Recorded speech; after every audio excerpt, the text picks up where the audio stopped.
Hi, Ryan from CarsAddiction.com, and today we've been invited by Ventur Motors in Mazda to have a look at a 300zx. Now, the 300zx is a childhood dream of my car.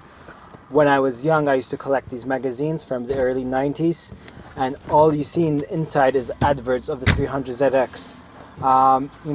This car by 1992 has been 3 years on production, so we only see, adverts of the 300zx and how great it is, how advanced it is and whatnot.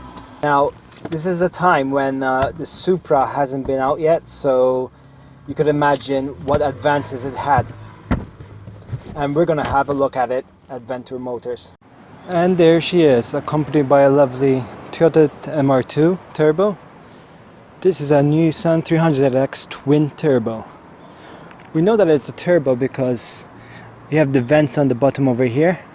This is an early 1989 version, so over here it is going to be matte gray, not color coded. This is a good sign that the bumper is still original to the car.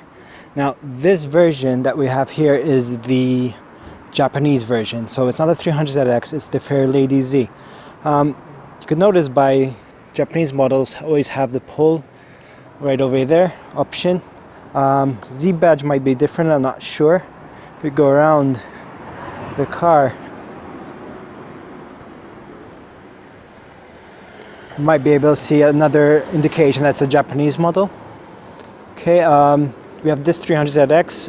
I'm guessing orange indicators are a Japan model only, correct me if I'm wrong. And you have the small license plate right over there. European models usually have the longer plate there. I'm not sure about the rear wipers, Japan only, but as you can see, it's a really lovely car. Now, this is a two-seater. No, this is a 2x2. The reason we know it's 2x2 is the gas cap will be in this position, not right over there. Really, some cool thing to notice is the finish on the underside of the car over here. I'm not sure if you can see it through the camera, but it's very rough. In the 80s, late 80s, they usually do this. It's like some kind of paint guard for stone chips. It's all factory. It's kind of cool actually, where you have the gloss finish here and then the rough finish right over there. Now, this is the twin turbo version, 4-wheel steering. It was very ahead of the time, and it's quite a nice car actually. Also, this is the Targa top version. Is it a manual? Let's find out. Yep, it's a manual car as well. Got nice leather interior, power seats. Now, this is a Series 1. You know it says Series 1 because we have the seat belt right over there on the door instead of in there. Another trick to notice mentioning the seat belt on any car is to check the tag over here. So, yep. As you can see, this is a 1989 car. Good trick about that works for any car actually, not just Nissan. Okay, cool. Another thing about turbo cars is you can see the turbo gauge right over there. Yeah, and that's even for Series 1 cars. The old turbo gauges are right over there. Now, the console is very simplistic.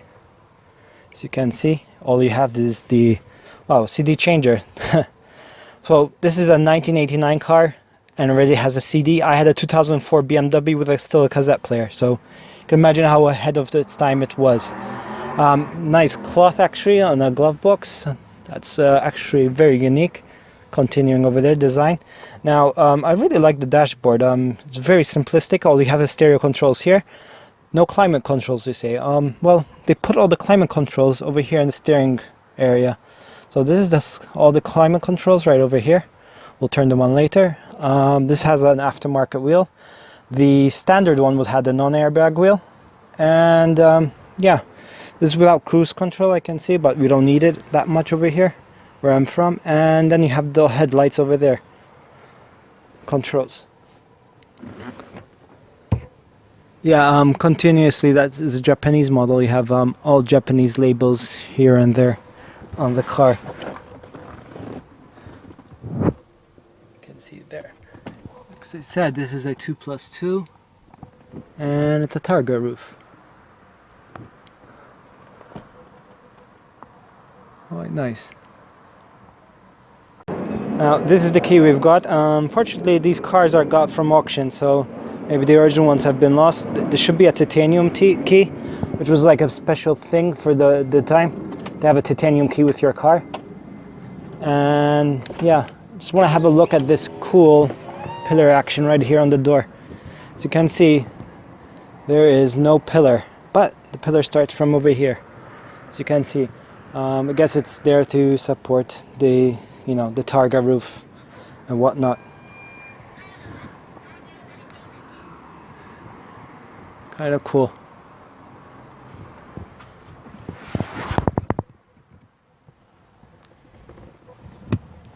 Climate control. The sounds it makes, it's like a appliance, like a washing machine or something. And yeah, air condition obviously, whatnot. Another special feature of this 300zx is the suspension. You either set it to auto or set it to dynamic, which is actually cool. So you got four-wheel steering, you've got suspension, dynamic suspension, air conditioned CD player, twin turbos. Come on, this is 1989, very far of its time. People with 300zx's look for is these floor mats. These are the original ones. The metal tab over here. It's quite nice that this car has it. Let's open the glove box. Okay. You can see the Japanese version of the tolls. They usually put their cards here to be able to pass the tolls. It's not going to be used anywhere else in the world. Okay, let's hear this car fire up.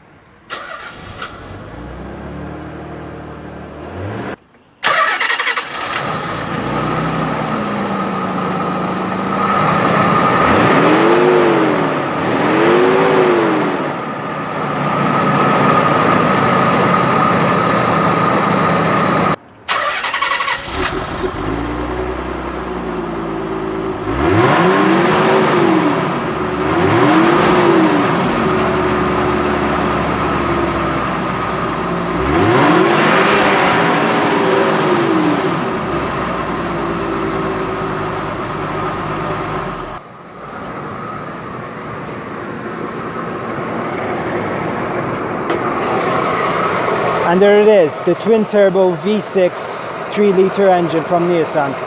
This is 1989, guys.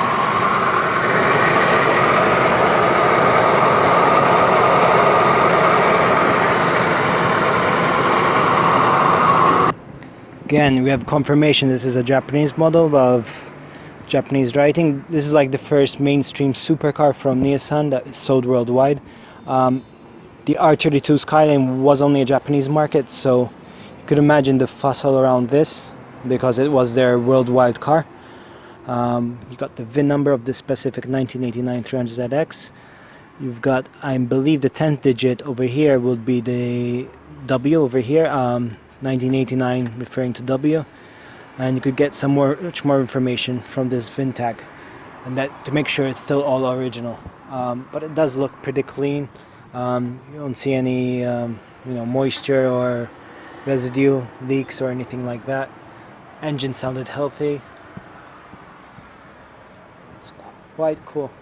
Yeah, and it reflects the mileage of the car. You got still the the netting over up here. Now, why over here? I'm going to show you the headlight. It's really cool in design. So cool in design that the Lamborghini actually used it for their car, the Diablo. It's actually part from the parts bin of Nissan. They did not modify it, nothing. The only thing they did is actually put a strip on the top of the headlight, right over here, just to hide the wording Nissan.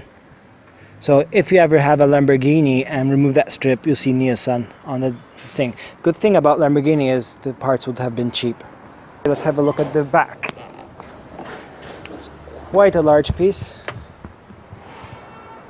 Almost the whole rear opens up actually, supported by those two struts. Nothing much really to see. It's very shallow. Yeah, this car is rear-wheel drive, so And with the four-wheel steering, there's a lot of mechanics going underneath over here. So I can imagine how everything's tight. I'll be surprised there's a spare wheel, but if it's 1989, there will be one actually.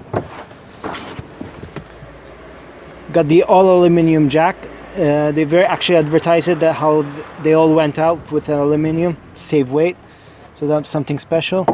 Cardboard is still intact, and yeah, got the original spare wheel, space saver right over there. From the markings, doesn't seem it's been used.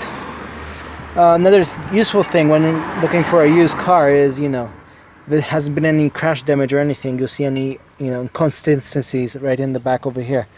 And everything seems fine. Oh no, all clean.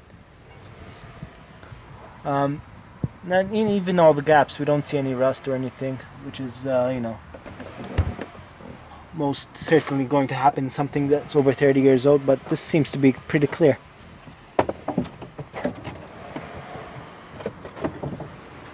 What else do we have underneath here? Okay, we still have the original toolkit and the foam. That's actually a nice touch.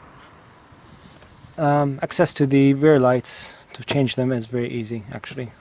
Can't complain.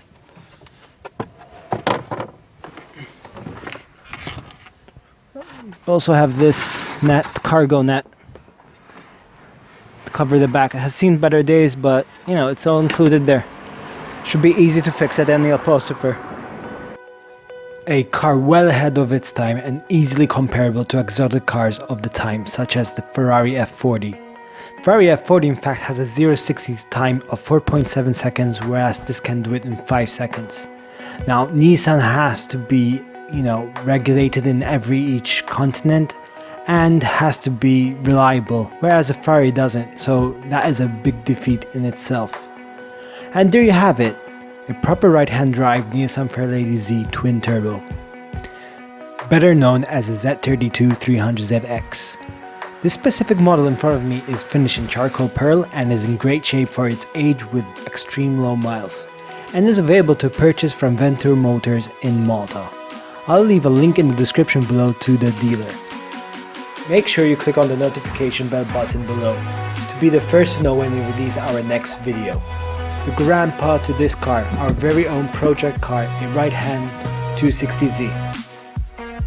Hope you like this video. Please comment, share and subscribe to get notified of new content from CarsAddiction.com. Take care.